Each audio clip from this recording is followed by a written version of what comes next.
안녕하세요. 저는 올해 70대 중반을 바라보고 있는 남자입니다. 저는 눈에 넣어도 안 아픈 딸 하나와 아내가 있고, 딸이 커서 지금은 아내와 단둘이서 살고 있죠. 얼마 전 저에게 아주 충격적인 일이 생겨서 이 사연을 써보려고 하는데요. 다들 제 이야기를 들으시면 어떻게 세상에 이런 일이 생기지? 라는 반응이실 겁니다. 저와 아내는 결혼을 늦게 한 편이라서 아이도 늦게 가졌어요. 그래서 노산인 상태에서 아이를 가지니 워낙 귀했고 소중했죠. 딸인 민정이는 아내가 아이를 2번 떠나보낸 끝에 3번째로 임신한 소중한 아이였고, 아이를 잃고 고통스러워하는 아내가 너무 가엾어서 아이 없이 둘이서 행복하게 살자고 했지만, 아내는 끝까지 고집을 피웠고 오랜 노력 끝에 민정이를 낳을 수 있었습니다. 민정이는 다행히도 건강하게 태어나 주었고 저희 부부의 삶의 원동력이었죠. 저희가 그때 40살이 넘었으니까 갓난아기가 얼마나 귀엽고 소중하겠나요? 그래서 민정이를 금이야 오기야 하며 다른 집 아이들보다 훨씬 더 좋은 거 입히고 좋은 거 먹이면서 누구보다 열심히 키웠다고 자부할 수 있습니다.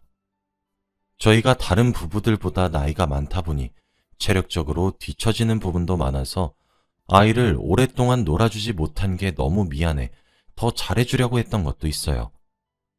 다른 부모들은 아이와 함께 주말에 동물원이나 놀이동산에 가면서 행복한 추억을 쌓지만, 우리 가족은 근처 공원에서 산책을 하는 것만으로도 힘들었죠.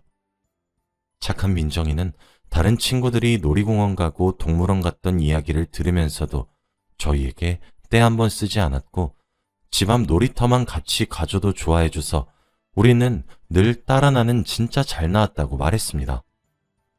이제 저희가 50살이 넘어가고 흰머리와 주름이 많이 늘어가면서 민정이도 그만큼 많이 컸어요. 민정이는 친구들이 많아서 자주 밖으로 놀러 다니고 한껏 꾸미고 다녔죠. 그리고 공부도 잘해서 늘 성적도 상위권이었습니다. 저희가 많이 챙겨주지도 못했는데 혼자서 척척 해내는 민정이를 보니까 언제 이렇게 다 컸지 싶으면서도 왠지 쓸쓸해지더라고요. 어렸을 때는 저에게 딱 붙어서 떨어지지 않으려고 했는데 크니까 집에 있는 시간이 많이 줄어들었습니다. 그런데 민정이는 여자인 친구들이랑만 친했고 한 번도 남자친구를 데려오지 않더라고요. 그래서 아내에게 혹시 민정이 남자친구는 없대? 라고 물어보니 요즘 애들은 그런 거 다 숨긴다며 알아서 잘하고 다닐 테니 걱정하지 말라고 하더군요.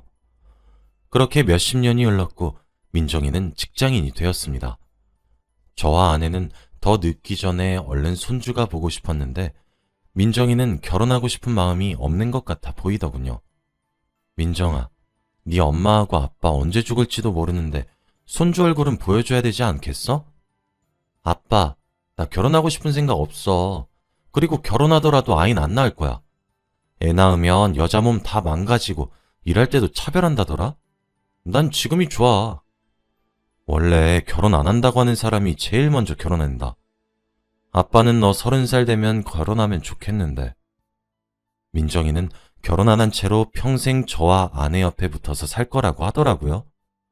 선자리라도 만들어줘야겠다는 생각으로 주위 친구들의 아들이나 건너 아는 괜찮은 남자들을 민정이에게 소개시켜 주려고 알아보고 있었습니다. 그런데 얼마 뒤 민정이가 결혼을 하겠다고 하더라고요. 저희에게 한 번도 만나고 있는 남자에 대해서 말해준 적 없는데 이번에는 잠깐 스쳐가는 인연이 아니라 결혼까지 생각한 거 보니 좋은 남자이길 바랬습니다. 저와 아내는 너무 좋다면서 사위 보고 싶다고 했고 얼마 후 저희 집으로 인사를 드리러 왔어요. 한 번도 저희에게 만나고 있는 남자를 정식으로 소개시켜 준 적이 없는 민정이가 이렇게 해맑게 웃으면서 남자와 앉아 있으니 기분이 되게 묘하더라고요. 그런데 사위는 제가 원하던 사위의 모습이랑 조금 달랐습니다. 저는 남자는 자고로 듬직하고 어깨도 넓고 키도 커서 우리 딸을 지켜줄 수 있는 남자를 원했는데 민정이가 만나고 있는 남자는 피부도 하얗고 너무 마르고 어깨도 좁고 머리만 길면 여자라고 해도 믿을 것 같았거든요. 그 남자는 민정이와 오래 연애를 했다고 했고 생각외로 예의도 바르고 민정이에게 잘해주었습니다. 민정이의 취향이 이런 남자였구나 싶어서 아쉽긴 했지만 우리 딸이 좋아하는 사람이니 저도 좋게 보려고 했죠. 무사히 이야기를 마치고 그 사람을 보낸 뒤 민정이와 아내 그리고 저까지 셋이서 이야기를 나누었어요. 아빠, 엄마, 어때? 내 남자친구 괜찮지? 괜찮긴 한데 왜 이렇게 마르고 가녀리니? 내가 원래 듬직한 남자 별로 안 좋아해. 근데 우리 잘 맞고 오래 사귀었어. 결혼 허락해 줄 거지? 우리 딸이 좋다면 해야지. 그럼 이제 김서방이라고 불러야 하나? 그렇게 둘은 결혼을 약속했고 김서방은 저희 집에 자주 방문했습니다. 김서방은 부모님이 이혼을 하셨는데 아버지가 해외에 계셔서 연락이 잘 안 된다고 했고 어릴 때부터 혼자 살았다고 하더라고요. 그래서 부모의 손길을 많이 받지 못했다길래 저와 아내는 마음이 너무 아파서 김서방을 아들처럼 대해줬습니다. 이거 먹어라 저거 먹어라 하면서 밥에 반찬을 올려주고 같이 시장도 가고 여행도 가면서 결혼 전에 벌써 친해졌죠. 그런데 저희 딸이 갑자기 결혼식을 하지 않겠다고 하더라고요. 여자 인생의 중요한 날이 결혼식이라고 할 수 있는데 갑자기 결혼식을 하지 않겠다는 이유를 들어보니까 돈도 너무 많이 들고 굳이 웨딩드레스를 입고 싶지 않대요. 저와 아내는 절대 안 된다고 했지만 딸의 고집을 꺾을 수 없었습니다. 그래서 둘은 결혼식을 하지 않고 혼인신고만 했다고 했죠. 딸과 김서방은 김서방 집에 들어가서 살기로 했습니다. 그렇게 저희 가족은 식구가 한 명이 더 늘었고 저와 아내는 내심 얼른 손주가 생기기를 간절히 기다리고 또 기다렸습니다. 그런데 결혼한 지 몇 개월이 지나도 딸과 김서방한테는 아무 소식이 없었고 정말 이러다가는 손주를 못 보고 죽을 것 같더라고요. 제 친구들은 다 손주가 초등학생, 중학생 이런데 저만 손주가 없으니 너무 슬펐습니다. 그래서 은근슬쩍 김서방과 단둘이 있을 때 김서방, 아이 소식은 없나? 라고 말을 하니 김서방은 웃으면서 아무 대답도 안 하더라고요. 허허허 하며 자리를 떴습니다. 저는 혹시나 김서방에게 아이가 생기지 않는 병이라도 걸렸나 싶은 생각이 들어서 확인하기 위해서 김서방에게 김서방, 우리 목욕탕 한번 같이 가본 적 없는데 가서 장인등 좀 밀어주겠나? 라고 했죠. 그런데 김서방은 아버님, 제가 목욕탕을 안 좋아해서요. 라고 하며 거절하더군요. 그렇게 말하니까 정말로 무슨 병이라도 있나 싶어서 걱정이 되었어요. 김서방에게 무슨 병인지 물어볼 수는 없으니까 딸에게 조심스럽게 가서 혹시 아이를 안 가지는 이유가 김서방 때문이냐고 물어봤어요. 아빠, 그게 무슨 소리야. 그냥 내가 아이 낳으면 몸이 망가지는 게 싫어서 안 낳고 있었던 거야. 내 남편 건강해. 그래? 전 그렇게 애를 안 낳고 싶으면 입양이라도 해라. 정말? 아빠가 웬일이래? 아빠 옛날 사람이라서 입양 허락 안 해줄 줄 알았는데. 네가 애를 안 낳겠다고 하는데 어쩌겠니? 대신 무조건 아들로만 입양하렴. 딸은 애는 낳기 싫었지만 엄마가 되고는 싶었는지 바로 다음날 보육원에 가서 갓난아기를 입양해왔어요. 피는 섞이지 않았지만 그래도 집안에 아기가 들어오니 분위기가 확 살아났고 딸과 김서방 사이도 더 돈독해진 것 같아서 보기 좋더라고요. 저와 아내는 드디어 손주를 봤다면서 이제 죽어도 여한이 없겠다는 말까지 했어요. 아내와 저는 일도 그만두고 집에서 하루 종일 놀고 먹고만 하니까 심심했는데 바쁜 딸과 사위를 대신해서 손주를 돌봐주고 있으니 재밌었습니다. 손주는 사위 집에서 돌봤는데 사위 집엔 이상한 게 한둘이 아니더라고요. 거기가 신혼집이고 저희 딸과 함께 살고 있는 공간이긴 하지만 딸 혼자 사는 곳 같이 생겼었거든요. 남자의 흔적은 전혀 없었고 온통 여자의 흔적뿐이어서 저와 아내는 딸과 사이가 혹시 따로 살고 있나 의심을 했습니다. 남자라면 흔히 있어야 할 면도기나 그런 용품들이 하나도 없더라고요. 얘네가 금세 사이가 안 좋아졌나 싶어서 일이 끝나고 집으로 돌아온 사이와 딸에게 솔직히 물어봤어요. 혹시 너희들이 따로 살고 있니? 거짓말하지 말고 솔직히 말해주면 좋겠구나. 네? 아니에요. 저희 같이 사는데요. 그럼 왜 집안이 온통 우리 딸 물건밖에 없던가? 김서방 면도도 할 텐데 왜 면도기도 집에 없고. 아, 그것 때문이세요? 저 면도는 피부과에서 관리받고 있었고, 김서방의 말은 뭔가 제가 물어볼 걸 예상하고 말한 것처럼 답변이 매우 자연스럽게 나왔고, 왠지 모르게 믿음이 가진 않았지만 딱히 증거가 없었기 때문에 믿을 수밖에 없었어요. 결국 찝찝한 기분을 품은 채 집으로 돌아왔습니다. 혹시나 사이가 좋지 않아서 분가를 하고 있다고 한들 저희 딸은 알아서 잘하는 성격이니까 부모 속 썩이지 않고 해결해 갈 거라고 믿었어요. 그렇게 낮에는 저와 아내는 손주를 본다고 사위 집으로 갔고 사위와 딸이 퇴근을 하고 집으로 돌아오면 저희는 저희 집으로 갔습니다. 그런데 여느 때와 다름없던 어느 주말에 사건은 터지고 말았어요. 주말에는 딸과 사위가 항상 집에 있으니까 저희가 손주를 돌봐주지 않습니다. 그래서 저와 아내는 항상 집에서 둘이만 있는데 아침부터 저희 딸이 손주를 안고 오더라고요. 왜 왔냐고 물어보니까 사위가 친구를 만나러 간다고 했답니다. 그래서 저희는 오랜만에 맛있는 음식을 먹으면서 손주도 놀아주고 그랬네요. 해가 지고 이제 집에 가야 할 시간이 되어서 딸은 손주와 함께 집에 간다고 했고 저와 아내는 같이 가자고 했습니다. 어차피 내일도 쉬는 날이니까 사위 집에서 자고 가고 싶다고 했죠. 그런데 딸이 극구 말리면서 안 된다고 하는 겁니다. 안 돼. 우리 아들 새벽에 엄청 많이 울어서 잠 못 자. 그리고 집 너무 더러워서 안 돼. 괜찮아. 엄마랑 아빠가 새벽에 아기 재워주는 거 도와줄게. 집도 치워주지 뭐. 김서방은 어디래? 안 되는데.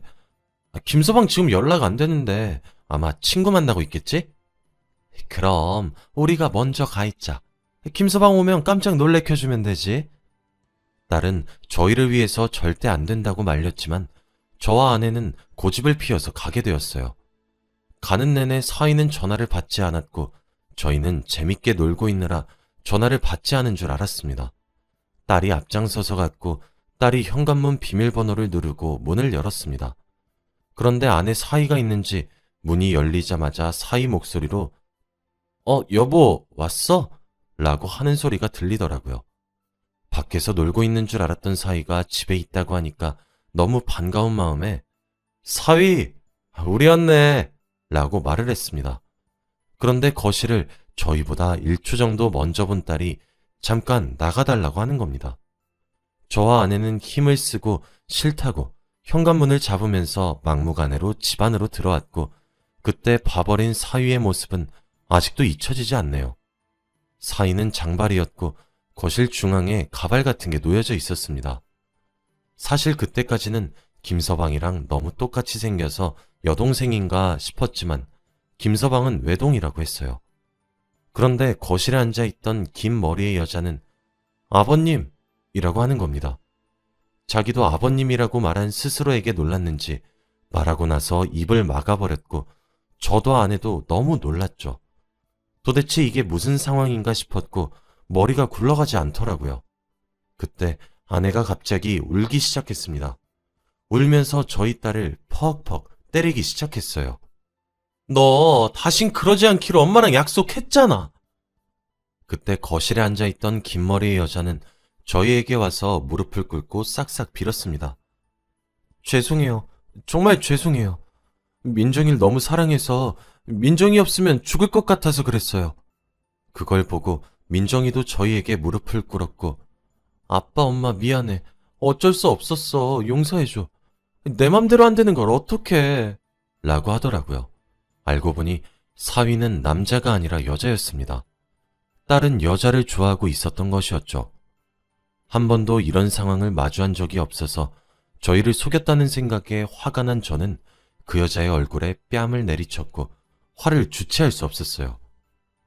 내가 얼마나 만만하게 보였으면 남자라고 속이고 우리 집에 기어들어와!